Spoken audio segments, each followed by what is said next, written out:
السلام علیکم۔ اگر آپ کا دوست یا آپ خود اس گناہ میں اگر مبتلا ہو تو ہوشیار ہو جائیے، اللہ تبارک و تعالی آپ کو پکڑے گا، اور اللہ تبارک و تعالی کے یہاں اس گناہ کی سخت ترین سزا ہے، سخت ترین سزا۔ ایک بہن کا مجھے میسج آتا ہے، اس میسج میں سوال تھا کہ مولانا صاحب، میری ایک بڑی بہن ہے جس کا نکاح ہو کر 7 سے 8 سال غالباً ہو گئے۔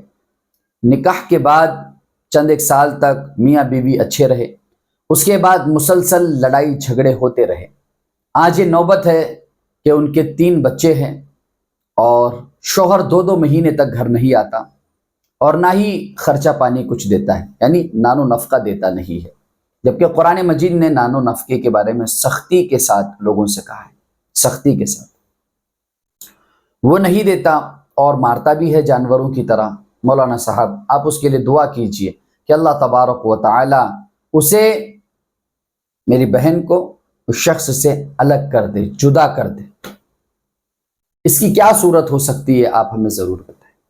دیکھیے، معاشرے کے اندر ہم طلاق کے معاملات کو خاص کر ڈسکس کر رہے ہیں اپنے یوٹیوب چینل کے ذریعے۔ معاشرے کے اندر یہ جو درندگی آپ کو نظر آ رہی ہے، یہ درندگی یقیناً مردوں کے اندر زیادہ پائی جاتی ہے بمقابل عورتوں کی۔ عورتوں کو مارنا، عورتوں کو گالیاں دینا، عورتوں کو ذلیل کرنا، اس کے ماں باپ کے نام سے اسے یاد کرنا، اس کے ماں باپ کو گالیاں دینا، اس کے بھائیوں کو گالیاں دینا، گھر والوں کو گالیاں دینا، اور ان کے گھر کے تمام تر افراد کو گالیاں دینا، یہ آج کل کا رواج بن چکا ہے، جو کہ اہم ترین جو ہے مقصد بن چکا ہے لوگوں کا۔ یہ تو ہمیں کرنا ہے، جبکہ یہ تو گناہ کبیرہ ہے۔ آپ کسی عورت کو 4 مہینے سے زیادہ چھوڑ کر جاتے ہو اور بالکل اس سے کوئی تعلق آپ قائم نہیں رکھتے ہو، اور نان و نفقہ آپ نہیں دیتے ہو، تو آپ ظالمین میں سے ہو جاؤ گے۔ اگر آپ کہیں سفر کرتے ہو اور روزانہ یا پھر کم از کم ایک ہفتے میں آپ اپنی بیوی کو بتاتے ہو کہ میں کام میں مشغول تھا، جس وجہ سے میں نے کال نہیں کیا، جس وجہ سے میں نے اپڈیٹ نہیں دی، تو یہ ایک صورت ہے کہ جس میں کہا جا سکتا ہے کہ شوہر تو محبت کرتا ہے۔ لیکن آج کل میں چند شراب پینے والوں کو اور اسی طرح چند اپنے آپ کو عقل مند کہنے والے لوگوں کو دیکھ رہا ہوں کہ 4 مہینے تک اپنا بستر اپنی بیوی کے بستر سے الگ کر دیتے ہیں، اور گھر میں جو ہے بچوں کو کھانے تک کا کوئی چیز ہوتی نہیں ہے، اور خود باہر جو ہے وہ نمازی بنے پھرتے ہیں۔ یہ بہت زیادہ تکلیف دینے والی چیز ہے، بہت زیادہ۔ نکاح کرتے وقت قرآن مجید نے کیا کہا تھا، اور افسوس کی بات ہے کہ نوجوان کو معلوم بھی نہیں کہ قرآن نے کیا کہا تھا۔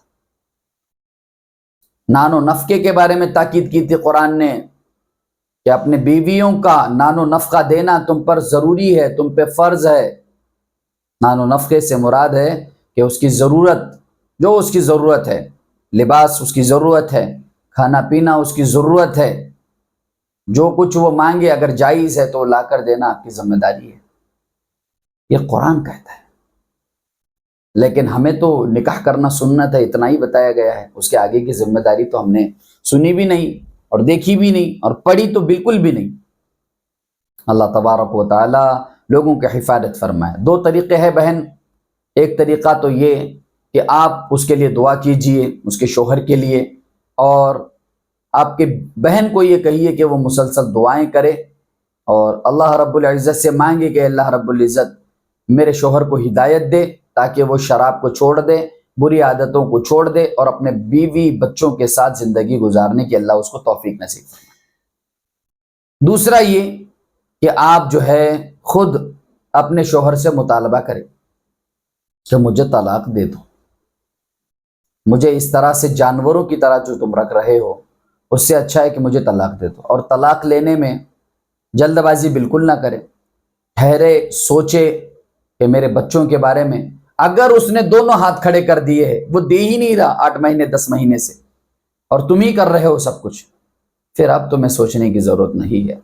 اب تم ڈائریکٹلی اس سے مطالبہ کر دو کہ مجھے طلاق دے دے، اور طلاق دینے کے بعد تم جو ہے، میں پھر سے ریکویسٹ کروں گا، تم جو ہے ایک اچھے سے مرد کو تلاش کر کے، جو نمازی ہو، جو دیندار ہو، اس سے تم نکاح کرنا۔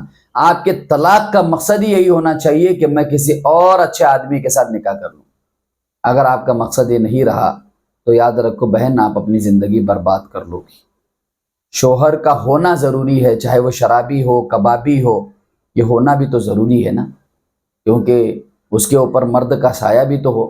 اگرچہ وہ کچھ نہیں لا کر دے رہا، پھر بھی بچوں کے آگے تو نام اسی کا لگنا ہے۔ اس حساب سے اگر آپ کو وہ آدمی بالکل پسند نہیں ہے تو میری یہ گزارش ہے کہ آپ طلاق دیجئے، اور پختہ یقین کے ساتھ آپ جو ہے طلاق لیجئے اپنے شوہر کے ساتھ، اور دوسرا نکاح کرنے کی آپ بالکل 100% کوشش کیجئے، تاکہ آپ بھی برائیوں سے اور گناہوں سے محفوظ رہ سکو، اور آپ کے بچوں کے پیچھے بھی ان کے باپ کا سایہ اور باپ کا نام رہ سکے۔ اللہ تبارک و تعالی عمل کی توفیق دے۔ اسی طرح کی ویڈیوز جو آج کل سماج میں معاشرے کو کھوکھلا کرنے کی کوشش کر رہی ہے، اسی طرح کی ویڈیوز انشاءاللہ ہم بنا رہے ہیں اپنے چینل پر۔ چینل کو ضرور سبسکرائب کیجئے اور لوگوں تک شیئر کیجئے۔